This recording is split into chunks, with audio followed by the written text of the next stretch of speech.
Hey everyone, so this will be a pretty quick unboxing and setup here of the 8th generation just iPad.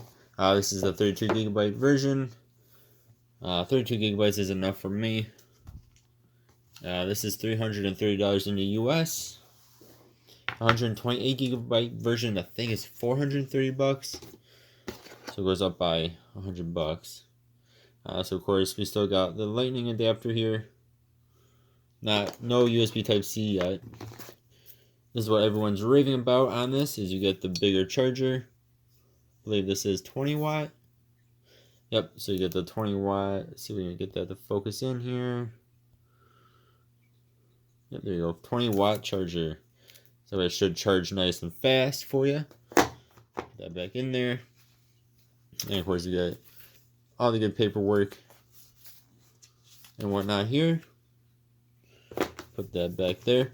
This is the gold version. The Target I only had the gold left, unless I wanted to buy the 128 gigabyte version, which I did not want to spend over $400 on a base model iPad.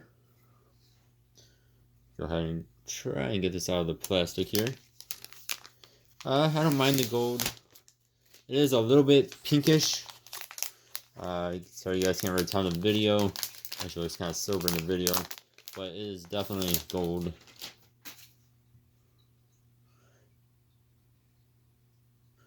Hopefully you guys can see that okay.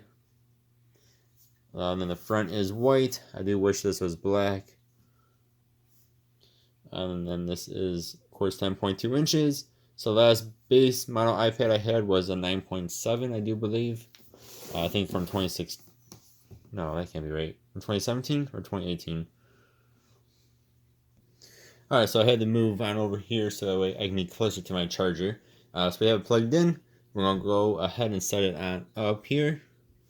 So I am English. I speak English. United States. I don't speak English very well, but I am English. Again. So quick start.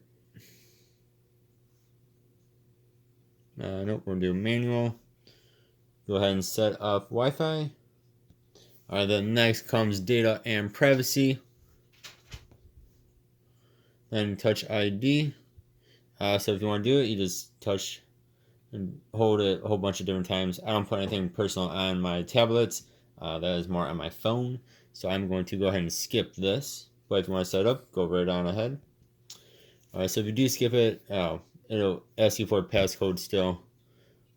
So your options are custom alphanumeric code, custom numeric code, 4-digit numeric code, or don't use passcode. And next comes your data and apps, or apps and data. So choose how to transfer them to here. So restore from iCloud backup, restore from Mac or PC, transfer directly from iPad, move data from Android, or don't transfer apps and data. I'm going to go with this one, but again, do whichever one your heart desires. Then will come your Apple ID. I need to figure mine out. I do use Apple Music, but otherwise I don't know what my Apple ID is. So I'm gonna go ahead and figure this out, and I'll be back. But this is your next step: is setting up your Apple ID onto your new iPad.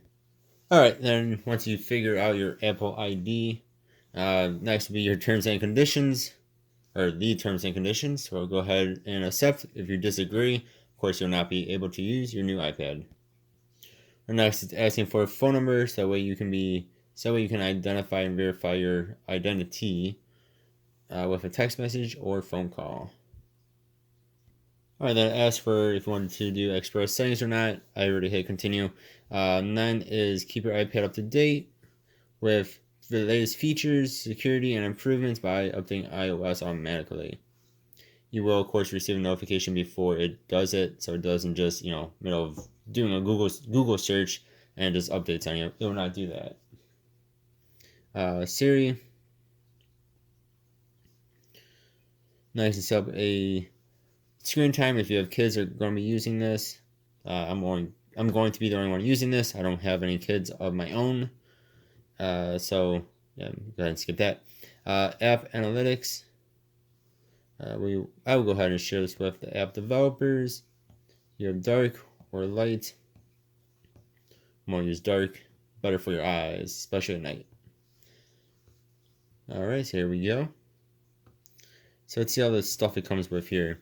So you have FaceTime, calendar, clock, home, photos, camera, reminders, notes, less than none at first, like N-O-N-E, voice memos, which made no sense, contacts, maps, find my phone, or in this case tablet, your app store, books, podcasts, TV, news, stocks, measure, settings, and a whole bunch of other stuff I'm going to probably end up deleting. Photo booth, shortcuts, iTunes Store, tips, Apple Store, clips, GarageBand, Keynote, numbers, pages, iMovie. Let's see. So personally, I'm going to get rid of Photo Booth, especially when you only have 32 gigabytes of storage. So I usually don't burn through that much because I don't do too much gaming or anything like that on a tablet. But the more I get out of that 32 gigs, the better. Whoops, hit the wrong. I mishit it there. So of course, just hold down the icon and you can delete stuff by hitting the X.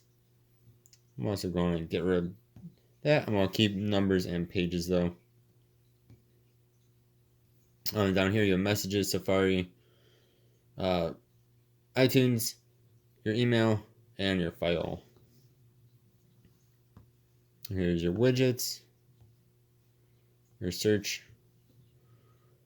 Those are the things up here. So we're at 70% battery, with it being charged for maybe 5 or 10 minutes. And of course your open apps by doing that. Alright, and then I just wanted to do a quick side-by-side size comparison here. So again, this is 10.2 inches. Right here I have sorry about the fingerprints on this, but the Samsung Tab A7, which is 10.4 inches. And it's tappable. So put them side by side. They are, body-wise, they're almost the same. But this is 10.4 inches, this is 10.2. Of course, this gives you a wider body, where this is more of a tall body.